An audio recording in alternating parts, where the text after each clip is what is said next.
చూసుకుంటే రాష్ట్రంలో మహిళలకు సంబంధించి రాష్ట్ర ప్రభుత్వ వినూత్న కార్యక్రమానికి అయితే శ్రీకారం చుట్టిందనమాట. మీరు ఇక్కడ చూడొచ్చు. అటు మహిళలు పురుషులు ఇద్దరిని కూడా అటు ర్యాపిడోలోకి అయితే అనుసంధానం చేయడం జరిగింది. బైకు ద్వారా కానీ లేదంటే మీరు ఇక్కడ చూడొచ్చు, బైక్ ద్వారా కానీ లేదంటే దీని ద్వారా అంటే ఆటో కావచ్చు లేదంటే స్కూటీ కావచ్చు, ఈ రెండింటి ద్వారా మహిళలకు సంబంధించి ర్యాపిడోలోకి అయితే ఇవ్వడం అయితే జరిగిందనమాట. దాని ద్వారా వీరు పట్టణాల్లో ఆటోలు ఇలా వీటిని నడిపి అయితే డబ్బులు అయితే సంపాదించుకోవచ్చు అనమాట. సో మీరు ఇక్కడ చూడొచ్చు. ఈ విధంగా రాష్ట్ర ప్రభుత్వం అయితే వినూత్న ఆలోచన చేసి మహిళలకైతే ఉపాధి అయితే కల్పిస్తూ ఉందన్నమాట. మనం అక్కడ చూసుకున్నట్లయితే లోన్ ఇచ్చారు. ఆ లోన్ తీసుకొని వెహికల్ తీసుకోవడం జరిగింది. మాకు ఖాళీగానే ఉండేదాన్ని. మామూలుగా ఎలాగలా కొంచెం కష్టపడి కట్టుకోవాల్సి వచ్చేది. ఇప్పుడు గవర్నమెంట్ ఇలా ఇవ్వటం వల్ల దీని మీద కూడా సంపాదించుకోగలుగుతున్నాం.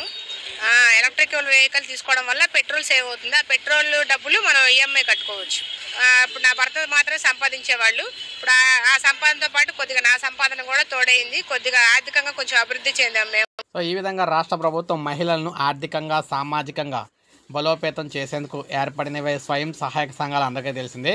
వడ్డీ లేని రుణాలను ఇస్తూ వారి స్వయం సమృద్ధికి ఎంతగానో ఉపయోగపడుతూ ఉన్నాయన్నమాట. వాటిని మరింతగా బలోపేతం చేసేందుకు మహిళలు ఆర్థికంగా స్వావలంబన సాధించేందుకు వారికి చంద్రబాబు గారు వినూత్న కార్యక్రమాన్ని శ్రీకారం చుట్టారు. మెప్మాతో ర్యాపిడోని అయితే అనుసంధానం అయితే చేసి మహిళలకు 12,000 వరకు కూడా సబ్సిడీ కింద అయితే విద్యుత్ వాహనాలు అందిస్తూ ఉన్నారన్నమాట. ఉపాధికి అయితే బాటలు వేస్తున్నారు. దీని ద్వారా వారు ర్యాపిడో అయితే నడుపుకొని డబ్బులు అయితే సంపాదించుకుంటారన్నమాట. సో ఈ విధానానికి శ్రీకారం అయితే చూడడం జరిగింది ఏపీలోని.